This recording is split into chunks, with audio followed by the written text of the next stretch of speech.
Dalam jamak ada dua istilah, ada mualat, ada tertib.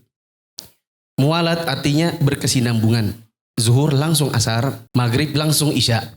Apakah harus berkesinambungan? Mayoritas ulama mempersyaratkan harus mualat, harus berkesinambungan untuk jamak.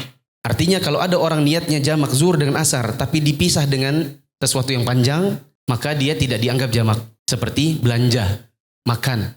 Adapun hanya melangkah ke saf belakang, memperbarui wudu, maka itu boleh. Maka itu bisa langsung jamak. Sebagian ulama tidak mempersyaratkan mualat. Artinya kalau ada yang memisah pun tetap dianggap boleh. Yang lebih utama ini, jika pun terpisah, zuhur asar, maghrib isya, tidak apa-apa asalkan tidak lama. Kembali kepada kaidah ini, al-khuruj minal khilaf aula. Yang lebih utama adalah keluar dari perselisihan ulama. Sehingga selama masih bisa kesinambungan, jangan dipisah. Supaya tidak masuk dalam ranah khilaf. Istilah yang kedua namanya tertib atau berurutan. Artinya zuhur dulu baru asar, maghrib dulu baru isya.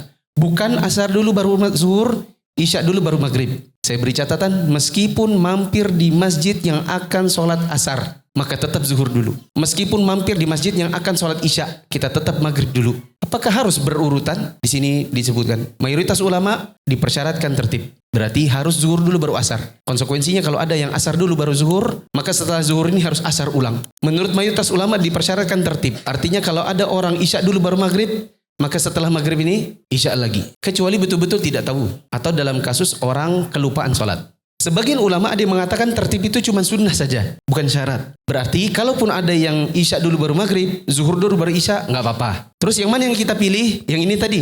Kaidahnya adalah al-khuruj minal khilaf aula. Apa nih Indonesianya? Keluar dari ranah perselisihan lebih utama. Jadi supaya keluar dari ranah khilaf, ya maghrib dulu baru isya, zuhur dulu baru asar. Kalau dibalik masuk dalam khilaf. Memang ada yang mengatakan sunnah, tertib itu sunnah saja. Memang ada yang bilang begitu, tapi kita masuk dalam ranah khilaf. Selama memang masih bisa berurutan, kenapa tidak berurutan? Oh Ustaz, soalnya orang di situ sudah mau asar, saya kan belum zuhur. Kita bilang enggak apa-apa. Imamnya asar, Anda zuhur. Imamnya 4, Anda 4. Setelah selesai, baru kemudian iqamat, sholat 2 rakaat untuk sholat asar. Wah Ustadz, itu kan enak ya 4 sama 4. Kalaupun kita mau qashar 2 saja.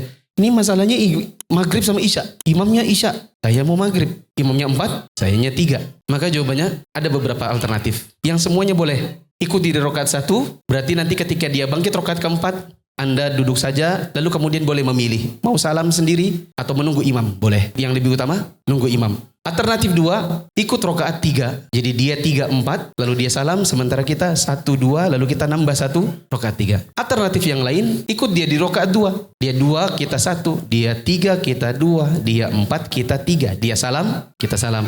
Seperti itu. Tadi ada pertanyaan, kalau saya pisah saja?